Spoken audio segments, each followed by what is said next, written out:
Dans cette vidéo, nous allons parler du Turpe 6 et de ses évolutions. Ce 1er août 2021, le Turpe 5 a laissé sa place au Turpe 6, avec pour conséquence certaines modifications à la hausse ou à la baisse des coefficients de plusieurs composantes. Nous allons nous intéresser aux modifications concernant les consommateurs HTABT supérieurs à 36 kW. Le coût du Turpe 6 actuel a augmenté de 1,39% par an entre 2021 et 2025 pour ces consommateurs. En réalité, ces variations dépendent du profil des consommateurs. La CRE indique que par rapport au Turpe 5 et à niveau tarifaire global constant, les évolutions conduisent à des changements des grilles tarifaires et des factures d'électricité de certains utilisateurs. Qu'est-ce que le Turpe ? Le Turpe, tarif d'utilisation des réseaux publics d'électricité, est payé par le consommateur final. Ce tarif, versé directement au gestionnaire de réseau d'électricité, correspond au coût de l'acheminement de l'électricité chez les utilisateurs finaux raccordés au réseau de distribution en haute et basse tension. Ce tarif a pour but de couvrir les coûts pour l'exploitation, l'entretien et le développement des réseaux de transport et de distribution de l'électricité. Le Turpe est fixé par la CRE pour une durée de 4 ans, avec une révision possible chaque année. Le Turpe 6 a donc pris sa place ce 1er août 2021. Le Turpe 7 prendra fin en août 2025. Les raisons de l'évolution du prix du Turpe. Pour répondre aux objectifs de la loi énergie-climat en faveur de la transition énergétique, prévoyant une baisse de la part de la production nucléaire dans le mix électrique et une augmentation des énergies renouvelables, les réseaux de distribution et de transport ont besoin d'une infrastructure davantage développée.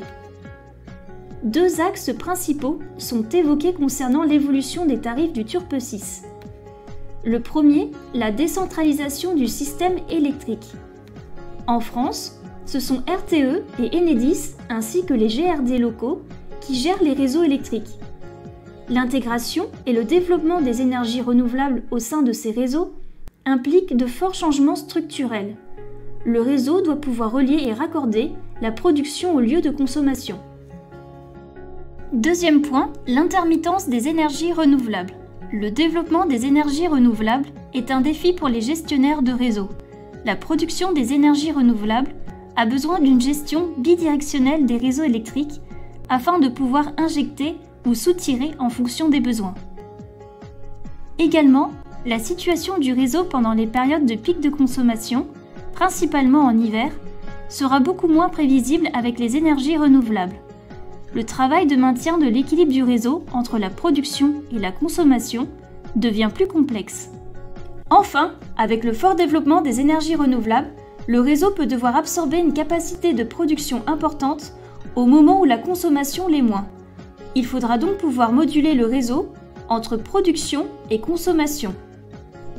À ces points principaux se joint une hausse des investissements de la part de RTE et d'Enedis liés à la transition énergétique, aux infrastructures qui acheminent l'électricité et à des dépenses pour se moderniser et innover. L'évolution du tarif du Turpe 5 au Turpe 6. La structure tarifaire du Turpe 6 reprend les mêmes composantes que celle du Turpe 5. Ce sont les coefficients de ces composantes qui changent dans le Turpe 6. Nous allons ici nous intéresser à la composante du soutirage, qui est celle qui a un impact significatif sur le coût du Turpe pour les consommateurs HTABT, dont les industriels font partie. Les autres composantes pèsent très peu dans le tarif global du Turpe. Voici un bref résumé de leurs évolutions avec le Turpe 6. Composante de gestion, composante de comptage, composante mensuelle des dépassements de puissance souscrite, composante annuelle de l'énergie réactive, de regroupement et des alimentations complémentaires et de secours. La composante annuelle de soutirage. En HTABT, il existe 4 tarifs différents correspondant à des coûts, des types de profils et à des plages temporelles de consommation. Pour le Turpe 5, les consommateurs doivent choisir pour chaque point de connexion et pour une durée d'1 an, un des 4 tarifs expliqués dans le tableau suivant. Tarif à 5 plages temporelles à pointe fixe, longue utilisation. À pointe mobile, longue utilisation. À pointe fixe, courte utilisation. Ou à pointe mobile, courte utilisation. Les consommateurs doivent également choisir leur puissance souscrite sur chacune de ces plages temporelles. Les 5 plages temporelles correspondent aux heures creuses, heures pleines saison haute et basse, et aux heures de pointe. La pointe fixe signifie que le prix de l'électricité est fixe quelle que soit la période, alors que la pointe mobile signifie que le coût est très haut pendant 10 heures de chaque jour PP1. Enfin, la longue utilisation concerne des sites qui consomment sur une longue période, par exemple des industries en 3/8. La courte utilisation correspond à des sites ayant un usage de l'électricité sur une plage horaire restreinte, par exemple de 8h à 17h uniquement. Pour payer le moins cher possible, le consommateur doit donc pouvoir choisir la meilleure option. Il peut également optimiser le coût de son turp en jouant sur ces paramètres. Aujourd'hui, la majorité des industriels choisissent l'option en pointe fixe, la pointe mobile étant trop incertaine. C'est pourquoi nous allons nous concentrer uniquement sur l'évolution des coefficients du turp 6 concernant la pointe fixe. Les coefficients pondérateurs de l'énergie et de la puissance souscrite de la composante de soutirage évoluent dans le turp 6. Par rapport au turp 5, les augmentations de ces coefficients, et donc l'impact d'une hausse du coût du turp 6 qui en découle, sont beaucoup plus importants pour l'option tarifaire courte utilisation que pour la longue utilisation.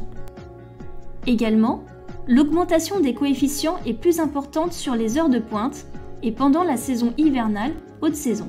Cela signifie que les consommateurs doivent bien choisir leur puissance souscrite, notamment sur ces 2 critères, car le tarif est 2 fois plus élevé que pour le turp 5 pour les profils courts. Si la puissance souscrite est mal dimensionnée, il y aura un surcoût important pour l'entreprise. Les coefficients pour la longue utilisation, bien qu'avec une hausse moins impactante, ont la même logique et désavantagent ceux qui consomment l'hiver. Concernant l'énergie, les coefficients incitent à moins consommer l'hiver. A l'inverse, les consommateurs sont invités à consommer davantage l'été. Les consommateurs avec un profil de consommation plus fort l'hiver vont donc être désavantagés. En conclusion, les modifications du turp 6 concernent un ajustement de coefficients. Selon les profils des consommateurs, ces derniers peuvent se voir avantagés ou désavantagés. D'après la CRE, cela permet de mieux correspondre à la réalité des profils de charge des réseaux d'aujourd'hui. Une optimisation des choix d'options et de puissance souscrite peut être nécessaire. Si vous souhaitez plus d'informations sur le sujet, n'hésitez pas à nous contacter.